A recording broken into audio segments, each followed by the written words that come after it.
Bonjour. Donc nous, on est là pour vous parler de la deuxième vie de Mario, de sa vie en tant que UX designer, parce qu'il faut quand même dire que la saga Super Mario est bien faite, les jeux sont bien faits. Donc si c'est pas Super Mario, au pire c'est son concepteur qui était peut-être UX designer avant l'heure, et on pourrait se demander pourquoi tous les jeux sont devenus si compliqués. Mais avant toute chose, j'ai le plaisir de vous annoncer la composition du match d'aujourd'hui, et je vais laisser Sarah se présenter. Alors bonjour à tous, je m'appelle Sarah Colmont. J'ai fait un cursus d'ingénieur en cognitique. Alors qu'est-ce que c'est la cognitique? C'est une discipline qui mêle la psychologie cognitive, donc tout ce qui concerne le cerveau, je ne sais pas si vous m'entendez bien, ça marche, et l'informatique. Donc l'objectif c'est de comprendre comment fonctionne le cerveau humain et d'autre part comprendre comment fonctionnent les machines dans l'idée, dans l'objectif de faire des interfaces homme-machine qui fonctionnent bien. Je travaille à Murex depuis un peu plus de 3 ans maintenant. Et Murex est une société éditrice de logiciels dans le domaine de la finance, en particulier des capital markets. Et donc j'y travaille en tant que UX designer et product manager de la UI. Et donc, peut-être que vous êtes dit qu'il y avait un seul cursus pour devenir UX designer. Ben, moi, j'ai pas le même cursus que Sarah, j'ai fait autre chose. Donc moi, j'ai un doctorat en ergonomie. J'ai fait une thèse sur la persuasion des interfaces. J'ai travaillé pour des boîtes comme SAP, Sage, Cisco. J'ai travaillé pour une boîte de jeux vidéo en Corée du Sud. Actuellement, je travaille chez Ubisoft en tant que UX designer. Et je suis aussi freelance sur un projet d'application mobile éducative et un autre qui est une application mobile de recherche immobilière qui s'appelle Surfin. Et là, c'est un peu tous les exemples de jeux qu'on vous a mis, sur lesquels on a beaucoup joué, Sarah et moi, et l'ensemble des plateformes sur lesquelles on joue également. Et puis on se dit qu'on est bien dans cette salle, vous et nous, passionnés de jeux vidéo, on parle un peu le même vocabulaire, donc je pense qu'on va bien se comprendre. Merci. Alors, nous tous, en tant qu'utilisateurs de jeux vidéo, on a déjà rencontré des problèmes d'expérience utilisateur. Rappelez-vous les fois où vous vous êtes senti agacé, frustré par certains détails d'un jeu. Eh bien, c'était de l'expérience utilisateur. L'expérience utilisateur, elle est partout dans les jeux vidéo, mais dans les sites, les applications mobiles, les applications métiers.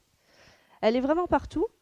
Et il faut dire qu'en France, on est parfois un petit peu en retard. Alors, ça commence à changer, mais on est un petit peu en retard par rapport à d'autres pays où c'est vraiment entré dans les mœurs et dans les process des habitudes depuis un peu plus longtemps. Donc voilà, essayons de changer ça et de prendre de bonnes habitudes. Et la première bonne habitude qu'il faudrait prendre, c'est de se poser cette question-là. Qui sont-ils? Alors je parle de nos utilisateurs. C'est la base de la conception centrée utilisateur. Et dans le jeu vidéo, on dit en général qu'il y a 4 types de joueurs. On va trouver les combattants, qui aiment le combat et la compétition. On va trouver les collectionneurs, les accomplisseurs, pardon, qui aiment collectionner, compléter, maîtriser. Il y a aussi les socialiseurs qui ont besoin d'interaction avec les autres joueurs. Et puis enfin, les explorateurs qui vont aimer explorer, naviguer, chercher, découvrir, réfléchir. Alors en général, on a un mélange assez équilibré entre ces 4 profils, avec un profil qui va ressortir, qui va être dominant. Et en fait, en fonction de son profil, on se rend compte qu'on n'a pas du tout les mêmes objectifs ou les mêmes motivations quand on joue à un jeu vidéo. Un exemple très concret, le combattant, il va souvent se référer au classement entre les joueurs. Pourquoi? Parce que ça stimule directement son esprit de compétition. Il voit qui est devant lui, qui est derrière lui, ça va lui parler, ça va correspondre à ses attentes. Un accomplisseur, éventuellement, il va aussi regarder ce classement entre les joueurs, mais il va peut-être accorder plus de crédit à un classement plutôt objectif, comme par exemple des niveaux, ou comment on appelle ça, quand on fait des objectifs. Voilà. Donc on voit bien qu'en fonction des utilisateurs, des joueurs, on doit, au moment de la conception, faire des choix qui sont importants, parce que ça ne va pas forcément fonctionner pour tous les utilisateurs. Alors vous avez un exemple ici de 2 profils de joueuses assez différents. On voit qu'Alexandra a un côté beaucoup plus combattant et moi plutôt explorateur. Alors, quelle est la conséquence? Eh bien, on ne joue pas au même jeu vidéo. Et quand on joue au même jeu vidéo, on n'a probablement pas du tout la même expérience, on ne va pas du tout jouer de la même manière. Alors, il y a des jeux vidéo qui sont vraiment spécifiques pour un public. Si on prend par exemple un FPS, un First Person Shooter, ça va plutôt en général être pour les profils combattants.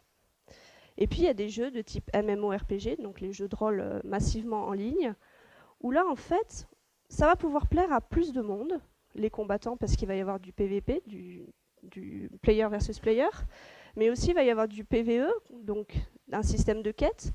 Il va y avoir parfois des guildes, donc ça va stimuler les socialiseurs. Bref, ça peut plaire un peu à tout le monde.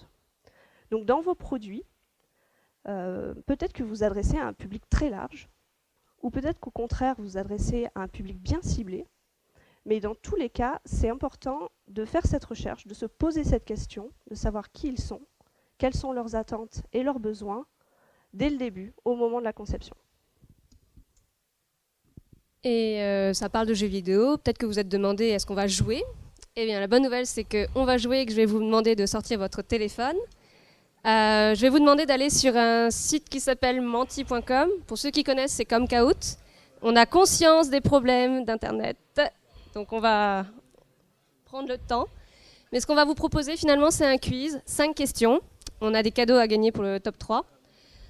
Ça va être facile, on va avoir 5 questions. Ce sera de la plus facile à la plus difficile. Plus vous répondez vite, plus vous avez de points. Le classement va s'afficher. Donc là, je vous laisse aller sur menti.com sur votre téléphone et taper ce code à 6 chiffres, 54 55 03.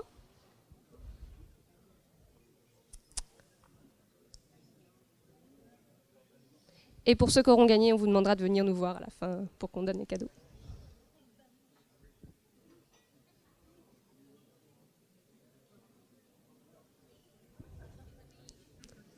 Je vois que des gens lèvent leur téléphone en l'air pour mieux capter. Mais grosso modo, ça va, vous arrivez à rentrer dans la salle du quiz. On va encore attendre une petite minute ou deux.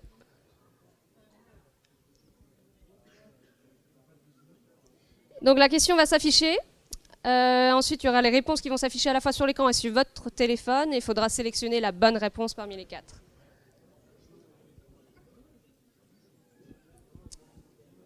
On y va? Je pense qu'on va y aller. C'est bon? C'est parti. Un petit 20 secondes, c'est ça? Il y a des gens, ça marche pas.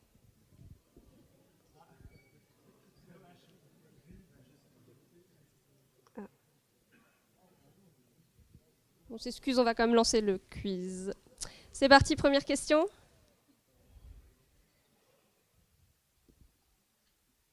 Première question facile. Qu'est-ce que la UX? Vous avez 4 réponses en bas. Bon, 4 réponses sur votre écran aussi. Et vous avez 30 secondes pour répondre. Ça s'affiche là. Plus que 15 secondes. En fonction du Wi-Fi.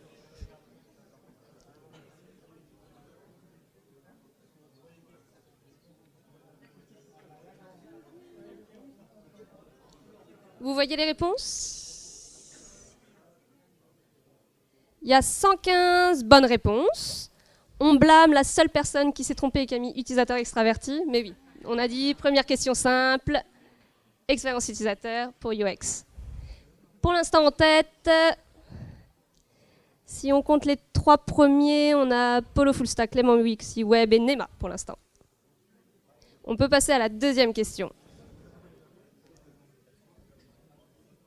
Quel est le profil de joueur dominant le plus courant parmi les profils de joueurs que Sarah a cités? Combattant, accomplisseur, socialiseur ou explorateur?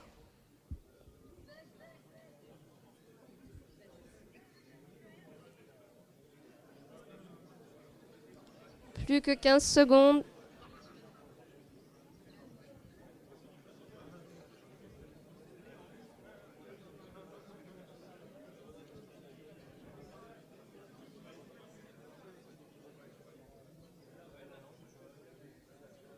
Wow, vous avez été nombreux à avoir répondu combattant. La bonne réponse était socialiseur avec 0 réponse.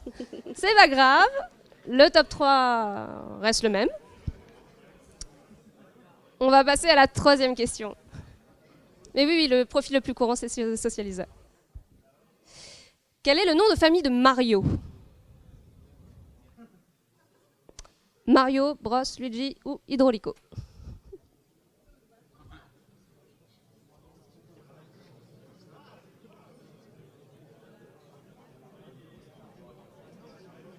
« 15 secondes.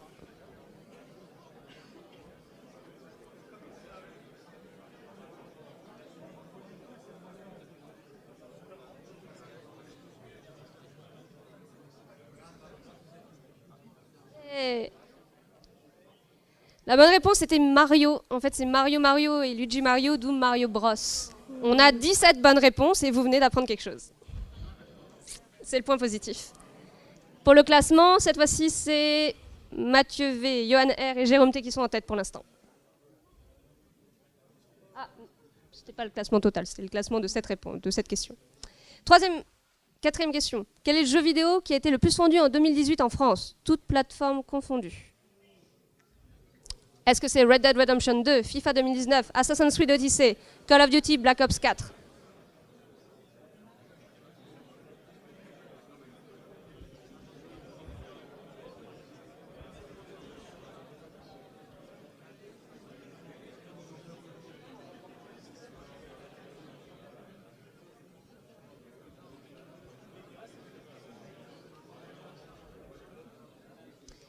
La bonne réponse était FIFA 2019 et il y a 47 bonnes réponses. On peut voir le classement. Donc ça, c'est le score pour cette question. Et le score total. Score total, Johan R en tête, Sab et Jordan pour l'instant. Et donc 5e et dernière question.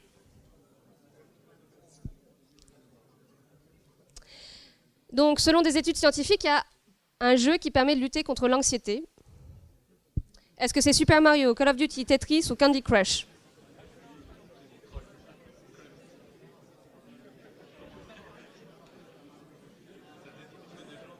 « 15 secondes.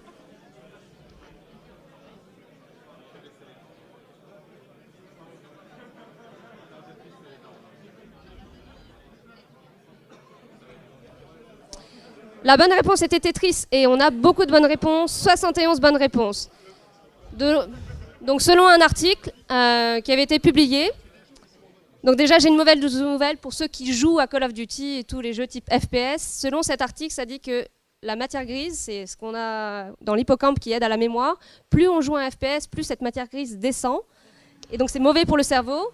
Et selon cette même étude, tous les jeux en 3D où on a une représentation dans l'espace type Super Mario, les plus récents, c'est bon pour le cerveau, pour la capacité mnésique, etc.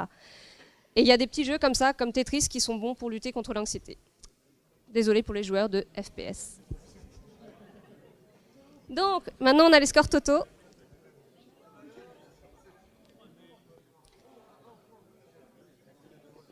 Donc, les 3 personnes qui pourront venir nous voir, c'était Johan R, Sab et Jordan. Vous viendrez nous voir à la fin de la session, on a des cadeaux. Donc, qu'est-ce qu'on peut retenir de tout ça, à part les petites questions marrantes? Le fait qu'un jeu comme FIFA 2019 se vende toujours aussi bien, c'est quand même parce que finalement, c'est un jeu qui reste simple, bien fait, qui s'adresse à une grosse majorité de joueurs, qui se base sur des standards, donc on voit que ça marche bien. Et donc, c'est bien joli tout ça, mais on va aussi vous parler d'exemples de jeux vidéo, d'exemples concrets. Donc, premier exemple avec un jeu qui s'appelle Summoner's War, je ne sais pas si vous connaissez. C'est un RPG sur mobile, jeu sud-coréen. C'est quand même un jeu qui a été téléchargé. Donc en 2017, ils disaient que c'était au moins 80 millions de téléchargements. Donc ça ne veut pas dire que c'est un bon jeu, mais en tout cas, ça a été beaucoup téléchargé. Donc il y a quand même pas mal de joueurs. Et comme on va le voir ensemble, il y a quand même des petits problèmes dans ce jeu. Donc, par exemple, dans mon jeu, le but c'est de collectionner des monstres, de se battre contre d'autres personnes, et j'ai plusieurs endroits dans le jeu où je peux avoir des monstres. Ça peut être dans mon inventaire, ça peut être au moment du combat, ça peut être au moment de l'équipement. Et suivant là où je vais dans mon inventaire, c'est pas le même ordre. Et c'est des choses toutes bêtes, mais finalement, si je veux gagner du temps, surtout si c'est du PVP temps réel, j'aimerais pouvoir mémoriser et retrouver facilement mes monstres. Donc ça, c'est un petit problème. Autre problème, dans le jeu, on a un système de chat, et quand on tape en haut, c'est une zone en bas de l'écran qui apparaît pour entrer du texte, mais c'est aussi cette zone en haut qui te permet à la fois de rentrer du texte, mais aussi le numéro du channel sur lequel tu veux aller. Donc on sent que c'est déjà un petit peu compliqué, alors qu'à la base, on voulait juste taper sur un chat, écrire à sa guilde, communiquer avec des gens. Et troisième petit problème, dans mon jeu, je peux aussi avoir des runes pour équiper mes monstres, pour qu'ils soient plus performants quand je me bats contre d'autres personnes. Et des fois, quand je veux acheter une rune, par exemple là, je suis dans le shop, je vais avoir ce message, ça me dit « somme max dépassée ». Et là, on ne sait pas vraiment ce qu'on me dit. Est-ce que c'est mon mana, mes cristaux qui sont dépassés? Qu'est-ce que... Bon, il y a un problème, mais je ne suis pas sûre de ce que c'est.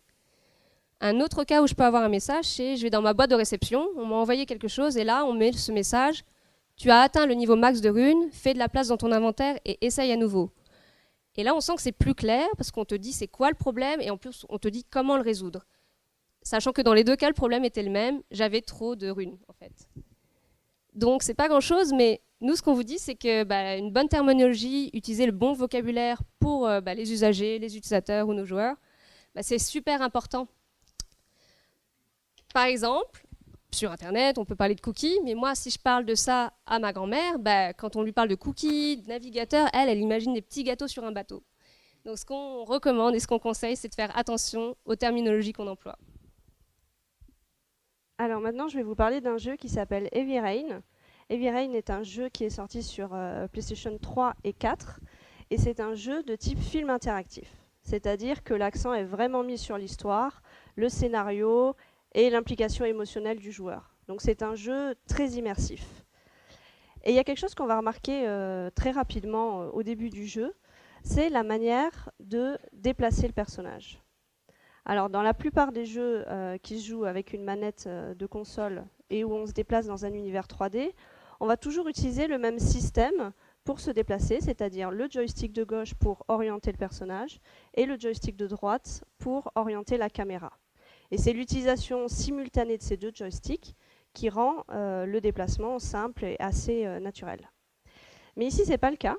Comme vous pouvez le voir, il faut en fait appuyer sur R2, le bouton à l'arrière à droite, pour mettre le personnage en déplacement. Et ensuite, on va pouvoir l'orienter avec le joystick de gauche. Ici, le joystick de droite ne permet pas d'orienter la caméra, parce qu'en fait, il est utilisé pour les autres interactions. Ouvrir une porte, prendre un objet, etc. Alors, qu'est-ce qui se passe ici? Les utilisateurs, ils utilisent d'autres systèmes, donc ils ont des habitudes. Et ici, on peut même parler d'automatisme. Et là, on ne respecte pas les automatismes de l'utilisateur, pour certaines raisons. Mais vous pouvez être sûr que le joueur, s'il a joué à un autre jeu entre-temps, quand il revient dessus, vous pouvez être sûr qu'il va se tromper et qu'il va reprendre ses habitudes, ses automatismes. Une autre séquence dans Heavy Rain. Dans cette séquence, le personnage doit se faufiler entre des câbles électriques haute tension. Et pour cela, le joueur doit appuyer successivement sur plusieurs touches et les maintenir jusqu'à ce que l'obstacle soit franchi. Ce qui devient compliqué, c'est qu'on ne connaît pas à l'avance ces touches, donc on ne peut pas optimiser l'emplacement de ses doigts. Et évidemment, si on se trompe en relâchant une touche ou en appuyant sur une mauvaise touche, on perd, on se prend un coup de jus et on doit recommencer. Donc je vous laisse regarder la vidéo en prêtant attention à la manière dont je suis obligée de positionner mes doigts pour essayer de franchir l'obstacle.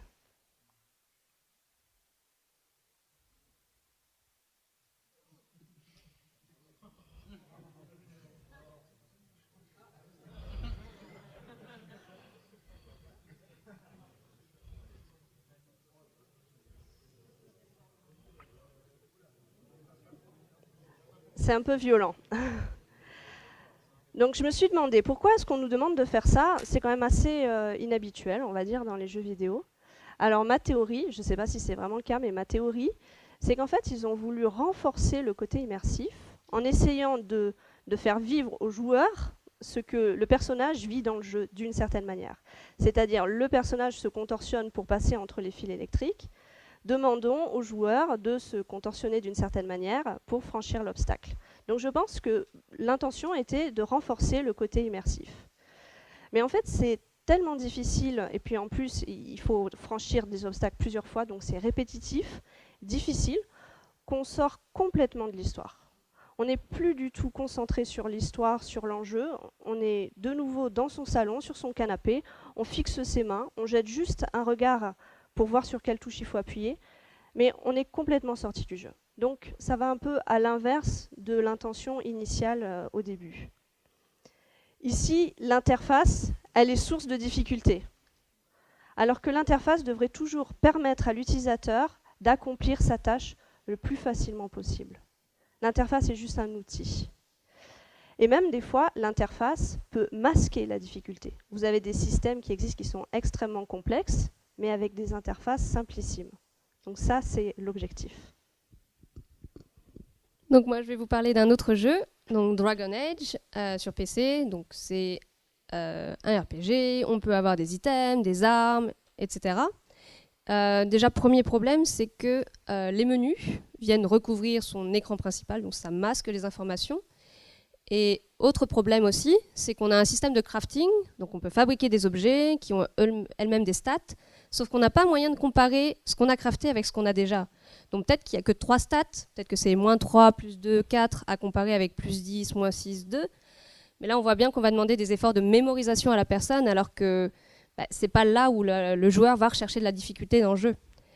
Donc, nous tous, en tant que concepteurs d'interface, il ne faut pas trop compter sur la mémoire. On a toujours l'impression que la personne va se souvenir de tout ce qui est écrit, de tout ce qu'on lui a demandé de faire, mais vous comme nous, c'est pareil. On vous parle, vous regardez un message, vous faites quelque chose d'autre, vous revenez.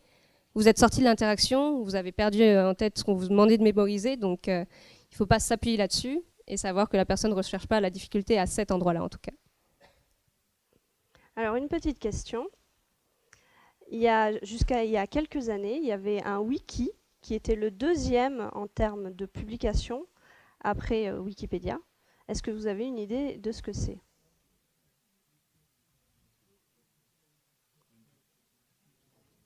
Non. Eh bien, il s'agit du wiki de World of Warcraft, de WoW, qui était à près de 80 000 publications. Donc World of Warcraft, je ne vais pas vous le présenter, c'est un jeu assez connu de type MMORPG. Dans ce jeu, il y a une partie de PVP, donc où les joueurs peuvent s'affronter en ligne. Et si on regarde un peu l'interface, on voit qu'il y a beaucoup de choses, beaucoup d'informations, beaucoup de couleurs différentes, situées à des endroits différents. Donc on se demande si c'est facile de capter toutes ces informations, de les intégrer et de réagir en fonction. Alors peut-être que vous connaissez des gens, ou peut-être que vous jouez à WoW, et que ces gens-là vous disent « Mais non, World of Warcraft, c'est pas compliqué ». Alors là, on voit qu'il y a énormément d'informations. Bien évidemment, ce sont des modes, donc c'est une configuration. Ce sont les utilisateurs qui ont choisi de voir autant de choses à l'écran. Maintenant, on est sûr qu'ils ne sont pas capables de les traiter en temps réel et de faire des bons choix par rapport à ces informations-là. Mais voilà, la complexité, la densité informationnelle à ce niveau-là, ça ne doit jamais être le mode par défaut. Ça doit toujours être quelque chose éventuellement configurable pour les utilisateurs experts. Mais évidemment, vous vous doutez bien que plus il y a d'informations, et moins les informations les plus pertinentes vont être visibles à l'écran. Alors on peut se dire que c'est dommage un peu tous ces petits problèmes d'expérience utilisateur. Ils viennent un peu gâcher des jeux qui sont par ailleurs super, très riches, très complexes, très intéressants. Mais voilà, des fois ils viennent un peu gâcher l'expérience globale d'un jeu. Et on se dit que c'est un peu difficile d'anticiper ces choses-là. Donc vous avez entendu en plénière, il y a des fois des focus groupes qui sont organisés pour essayer de détecter ces choses-là. Mais il y a un outil, il y a une méthode que vous allez pouvoir utiliser de façon itérative et surtout relativement tôt. C'est-à-dire pas une fois que le produit est livré, réalisé, mais pendant le développement, voire même avant le développement, sur des maquettes, sur des prototypes. Et cette méthode, c'est les tests utilisateurs. Alors qu'est-ce que c'est? Basiquement, un test utilisateur, on va soumettre une interface, un produit, à un utilisateur. On va lui donner un scénario avec un ensemble de tâches à faire et on va observer. On va observer comment il réagit, ce qu'il arrive à faire, les sources de difficultés, les erreurs, mais aussi ce qui fonctionne bien. Et on va écouter son feedback, on va écouter ses réactions. Et sur cette base d'informations, on va pouvoir itérer sur notre produit, apporter les modifications nécessaires et éventuellement refaire des tests utilisateurs. Et en fait, ça nous permet d'éviter de découvrir ce genre de choses au dernier moment, là où ça coûte beaucoup plus cher. C'est pas si compliqué que ça à mettre en place. Au minimum, on peut faire ce qui a été fait par Alexandra et moi pour faire cette présentation, c'est-à-dire filmer l'interface. Vous aviez la vidéo de l'interface, vous aviez la vidéo de nos mains, il manquait une vidéo de nous et le son pour avoir toutes ces informations-là. Donc c'est pas si compliqué que ça. Et en plus, dans vos entreprises, s'il y a des ergonomes ou des UX designers, il faut essayer de les solliciter pour faire ce genre de choses. A priori, ils seront partants. Parce que vraiment, voilà, c'est peu coûteux finalement. C'est moins coûteux que ce que ça en a l'air. Et il y a un bénéfice qui est énorme. Nouvelle petite question, est-ce que vous savez qui est cette personne? Oui, c'est facile, c'est Miyamoto. Et c'est aussi un peu pour ça qu'on a donné ce titre à cette présentation. Et Miyamoto, comme on sait, c'est lui qui est à l'origine des grandes sagas comme Mario, comme Donkey Kong. Ce que les gens savent moins, c'est qu'à la base, il ne vient pas du tout du domaine technique. Il vient d'un petit village au Japon entouré de forêts. Donc dans les jeux comme Zelda, quand on voit plein de forêts, clairement, ça vient de l'inspiration de ce qu'il voyait quand il était plus jeune. Et pour Miyamoto, en fait, le fun, c'est super important. Il en met partout. Enfin, c'est vraiment une manière de réfléchir qui est différente. Parce que lui, quand il veut perdre du poids, il n'est pas comme vous et moi. Quand il veut perdre du poids, il ne fait pas un régime, il invente un jeu vidéo pour perdre du poids. Donc lui, son but, c'est vraiment de gamifier les choses, de rendre les choses plus ludiques et plus intéressantes. Et nous, dans notre domaine, en UX, on a un peu des gourous qu'on vous recommanderait de lire. Par exemple, on a The Design of Everyday Things, qui a été écrit par Norman en 88, qui posait les bases, les principes de la UX et de l'ergonomie. Et si on réfléchit bien, le premier Super Mario, c'était 7 ans avant ce livre. Donc c'est pour ça qu'on pense qu'il est un peu précurseur dans son genre. On dit précurseur parce que je ne sais pas si vous avez déjà entendu parler de design centré utilisateur. Donc c'est toutes les méthodologies qu'on va mettre en place pour essayer d'impliquer les utilisateurs. Et finalement, Miyamoto, il avait déjà cette démarche-là dans sa tête. Par exemple, en début de carrière, il s'est posé la question, il est revenu à l'objet le plus simple, la manette. Et il s'est dit, qu'est-ce que je peux faire pour cette manette pour qu'elle soit facile à utiliser, simple et agréable pour mon utilisateur, pour mes joueurs. Et c'est comme ça qu'il est arrivé avec ce design, et on sait que ce design a bien marché aussi par la suite. Mais vraiment, dans toutes ses préoccupations, il avait vraiment le joueur dans son état d'esprit, dans son esprit. Il a vraiment cette question, cette envie, cette volonté de vouloir créer des émotions positives chez les joueurs, de créer de la joie. Et finalement, on sait que quand on a une petite réussite, vous comme moi, on est content. Et puis les premiers Super Mario, c'est plein de petits niveaux où à chaque fois on va réussir, et donc c'est plutôt des émotions positives en soi. Pareil, vous comme nous, que ce soit au travail ou dans la vie, si vous avez un objectif qui est simple, qui est clair, qu'on vous a expliqué et que vous pensez que vous pouvez l'atteindre, c'est bien. Pareil, pour les jeux, ces jeux, on sait que c'est quand même des objectifs assez simples, qu'on pense qu'on peut maîtriser, donc tout ça est clair, pas besoin de notice. Dans ces jeux, sinon, quelquefois, on peut arriver à un niveau où c'est plus dur, le boss est plus dur, et donc au lieu de vous faire réapparaître au même endroit là où vous venez de mourir, finalement on voit dans Super Mario, on vous fait revenir un peu plus tôt dans le jeu, là où c'était plus facile, donc vous avez le temps de reprendre de la confiance, d'avoir plus d'énergie pour être d'attaque, pour réattaquer le boss à la fin. Donc ça aussi, c'est un état d'esprit qui a été pensé pour que ce soit agréable pour le joueur. Et finalement, c'est prouvé scientifiquement qu'une blague, c'est drôle parce que c'est l'effet de surprise qui est à la fin. Et pour Miyamoto, il a vraiment cette envie de mettre des surprises un peu partout, que ce soit dans le gameplay, dans les monstres, dans les musiques. C'est vraiment quelque chose qu'il a en tête quand il conçoit quelque chose. Et on pourrait se demander d'où vient son inspiration. Donc je ne sais pas si vous saviez, mais avant d'être dans les jeux vidéo, à la base, Miyamoto, il était dans l'illustration. Et finalement, dans certains de ces jeux, quand la caméra suit le personnage principal, c'est un peu un élément de narration, un élément de gameplay. Et clairement, ça vient de son passé d'illustrateur, ça l'a beaucoup influencé. On parle aussi de storytelling dans les boîtes, c'est vraiment des histoires simples dans lesquelles on peut s'identifier, qui sont accessibles pour tout le monde. Et si on prend Donkey Kong, c'est quand même un jeu très simple où c'est un charpentier qui veut sauver une princesse d'un gros méchant singe. Donc on sent que l'histoire c'est simple et se l'approprier ça va vite, c'est facile. Et si je vous parle d'un personnage qui change de taille en mangeant des champignons, ça vous rappelle Alice au Pays des Merveilles. Et clairement en interview, Miyamoto a dit que Alice au Pays des Merveilles, ça l'avait inspiré. Il s'en était servi aussi comme inspiration pour Super Mario. Donc ce qu'on essaie de vous faire passer comme message, c'est sûrement quelque chose que vous faites déjà. Vous avez travaillé sur d'autres projets, vous avez des loisirs de votre côté, tout ça, ça peut enrichir votre activité professionnelle, ça peut vous servir d'inspiration, vous donner des idées quand vous êtes bloqué, quand vous voulez créer quelque chose. On aime bien vous poser des questions, donc est-ce que vous savez le nom de ce monstre ? Exactement, c'est un Goomba. Et nous, ce qu'on dit, c'est que ce Goomba, il est très affordant. Et l'affordance en UX, c'est super important. C'est la capacité d'un objet à faire deviner son usage. Et dans le cas du Goomba, tout est clair en fait. Il est petit, il s'avance, il a l'air menaçant, donc on comprend qu'il est méchant, qu'on peut le tuer en lui sautant dessus. Et pour tout ça, il n'y a pas besoin de notice, pas besoin d'explication, pas besoin de tutoriel. C'est clair. Et donc, comme je vous disais, l'affordance, c'est très important, c'est très utile. Et puis, les jeux Super Mario s'en est truffé.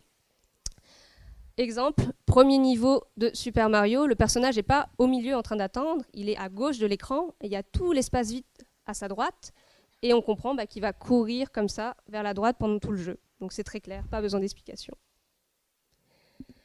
Pareil, le fait qu'il y ait des tubes, qu'on puisse sauter dedans. Les pièces, c'est des pièces brillantes, c'est de l'or, on veut les attraper. C'était dans ces jeux qu'il y a eu ça en premier, et puis après ça a été repris dans vraiment beaucoup de jeux. On comprend l'usage, rien qu'en les regardant. Pareil, la plante dont on peut se servir comme un escalier, c'est assez clair. Et puis cette boîte, c'est un peu le summum de l'affordance. C'est une boîte mystérieuse, on ne sait pas ce qu'il y a dedans, il y a un point d'interrogation dessus, et puis on veut savoir ce qu'il y a dedans. Donc pour résumer, il y a un designer qui a dit une fois, les gens n'achètent pas un produit, mais une meilleure version d'eux-mêmes. Et finalement, Miyamoto, il avait des préceptes de UX bien avant l'heure. Et si on compare ça avec ce que vous faites, donc on a des utilisateurs potentiels, réels, des clients. On a votre produit, qui est sûrement un super produit. Et ce qu'on veut à la fin, c'est que nos utilisateurs se sentent bien, se sentent à l'aise, qu'ils aient des émotions positives en s'en servant. Donc c'est ces idées-là qui nous amènent à penser l'expérience utilisateur. Alors, quel était notre message pendant cette conférence ?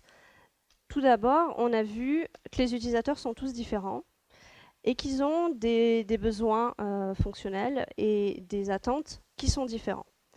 Et que savoir à qui on s'adresse avant de commencer à travailler sur un produit nous permet, au moment de la conception, de faire les bons choix pour adapter notre produit aux utilisateurs. Ensuite, on a vu une série d'exemples de jeux vidéo qui ont quand même relativement bien marché, voire très bien marché, mais dans lequel on peut trouver encore des axes d'amélioration en termes d'expérience utilisateur. Et puis, on a vu une méthode, donc les tests utilisateurs, cette méthode qui va vous permettre d'attraper un peu tout ce qui est passé au travers au moment de la conception, puisque bien sûr, au moment de la conception, on essaye d'anticiper, mais on sait qu'on ne peut jamais anticiper le comportement d'un utilisateur ou d'un joueur. On est toujours surpris en test utilisateur de voir l'utilisateur faire quelque chose auquel on ne s'attendait pas du tout. Donc ça nous permet vraiment de comprendre comment les utilisateurs appréhendent une interface, appréhendent notre produit et y réagissent. Et des fois, on peut être très surpris.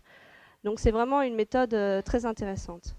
Et puis ensuite, on a vu que Miyamoto, il était un peu précurseur dans ce domaine-là. Il avait déjà un peu intégré les principes d'expérience utilisateur, alors que ce terme n'existait même pas encore. Donc voilà, vous savez ce qu'il faut faire si vous voulez que vos produits soient aussi populaires que Super Mario. Et donc, si jamais vous voulez lire plus de choses par rapport avec le sujet, donc nous, on vous recommande par exemple de lire Canard PC, parce que dedans, donc, quand ils font des reviews, des fois ils parlent de nous, ils parlent des ergonomes. Ils disent c'est tellement mauvais que les ergonomes, ils pleureraient s'ils jouaient à ce jeu. Donc c'est un exemple. Pour ceux qui connaissent le joueur du grenier, finalement, quand il pèse devant un jeu, quand il n'aime pas le gameplay, l'inventaire, les trucs comme ça, bah, finalement, il se plaint de problèmes d'ergonomie aussi. Donc, on trouve que c'est intéressant. Et on vous parlait un peu de nos gourous, des choses à lire en rapport avec le domaine. On recommande aussi le Don't Make Me Think, qui pose aussi les bases de la UX. Et donc, on vous remercie de votre attention.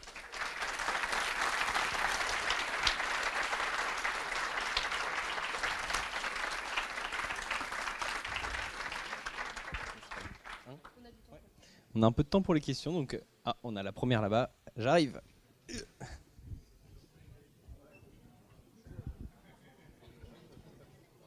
Bonjour. Bonjour. Alors c'est à propos de Heavy Rain. Alors je suis pas du tout d'accord avec votre avis sur le souci d'ergonomie, mais du coup ça me fait me poser la question, comment est-ce que on peut différencier un souci d'ergonomie qui est purement objectif d'un souci d'ergonomie subjectif par rapport à une personne? Bah, déjà, si c'est si tout le monde le ressent de la même manière, il y a peut-être un souci d'ergonomie, c'est peut-être pas juste une question de goût. Après, il y a des choses qu'on peut mesurer, et notamment avec les tests utilisateurs, pour voir quelle est l'impression. Il y a peut-être des gens qui vont trouver ça très drôle de gesticuler comme ça, mais qui vont peut-être dire bon, c'est peut-être un peu répétitif, je ne sais pas. Il peut y avoir des avis complètement différents, et c'est souvent les tests utilisateurs qui vont nous permettre d'avoir des informations à la fois quantitatives et qualitatives.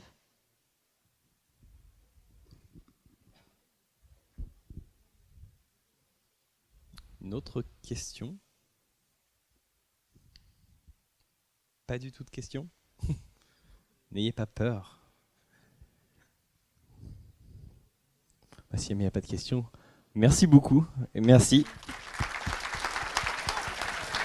Donc les 3 joueurs doivent venir chercher leur cadeau.